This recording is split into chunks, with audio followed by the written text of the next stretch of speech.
মৃত্যুর পরে মৃতদেহের পচন ধরবে এটাই স্বাভাবিক, কিন্তু একবার ভেবে দেখুন তো, মৃত্যুর পরেও দেহে পচন ধরলো না, এমনকি বছরের পর বছর একইভাবে পড়ে থাকলো, কোনো দুর্গন্ধও ছড়ালো না। ভাবছেন কিভাবে সম্ভব? এই অসম্ভবকে সম্ভব করে দেখিয়েছে প্রাচীন মিশরীয়রা। মৃতদেহের পচন রোধে প্রাচীন মিশরীয়দের অনেক কাঠখড় পোড়াতে হয়েছিল, কিন্তু এই কাজে তারা কতটা সফল হয়েছিল। শিয়া বাটার ও ভিটামিন ই সমৃদ্ধ lily glam beauty soap. Lily, always beautiful.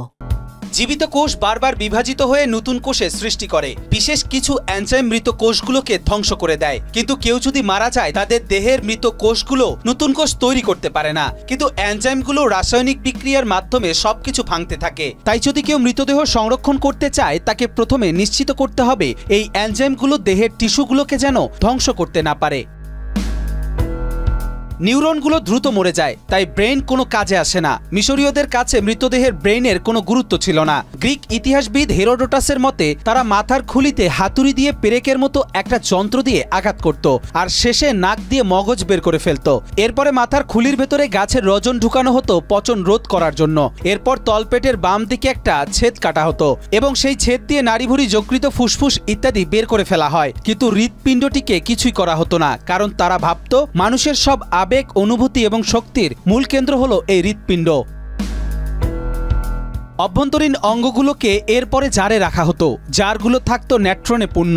Natron এক ধরনের প্রাকৃতিক লবণ। অন্য লবণের মতোই ন্যাট্রন ব্যাকটেরিয়া ধ্বংস করে। ন্যাট্রন ব্রেনগুলোকে সাবানের মতো শক্ত করে ফেলে। এবার পুরো দেহটাকে ন্যাট্রনে মুড়ে দেওয়া হতো। মৃতদেহের সব জলীয় পদার্থ শোষণ হতো এই ধাপে, আর এই শোষণ কাজটি করার জন্য ন্যাট্রনের সময় লাগতো ৩৫ দিন। তারপর শুকিয়ে যাওয়া দেহে আবারও গাছের রজনের প্রলেপ দেওয়া হতো। আর এরপরে শুরু হতো সবচেয়ে জটিল প্রক্রিয়া, ব্যান্ডেজ দিয়ে দেহটিকে মুড়িয়ে দেওয়ার কাজ।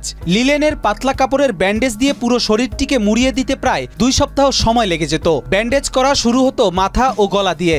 এরপর একে একে মুড়িয়ে দেওয়া হতো হাত, পা আর পুরো শরীরটাই। ১৫ থেকে ২০ দিন ধরে প্রায় ২০ ধাপে মৃতদেহটি পেঁচিয়ে রাখা হতো।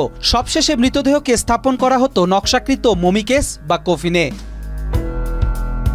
প্রাচীন মিশরীয়রা মৃতদেহের ক্ষয়রোধে কতটা সফল ছিল? ১০০০ বছর পেরিয়ে গেলেও বিজ্ঞানীরা মমির ময়নাতদন্ত করতে পারেনি, তাদের মৃত্যুর কারণও খুঁজে বের করতে পারেনি। এতে করে মানুষ নতুন তথ্য পেয়েছে। যেমন মমির দেহ গবেষণা করে জানা গেছে বায়ু দূষণ প্রাচীন মিশরে এক ভয়াবহ সমস্যার নাম ছিল। আর তাই বলাই যায় মৃতদেহ সংরক্ষণে প্রাচীন মিশরীয়রা একটা নতুন দিগন্ত খুলে দিয়েছিল।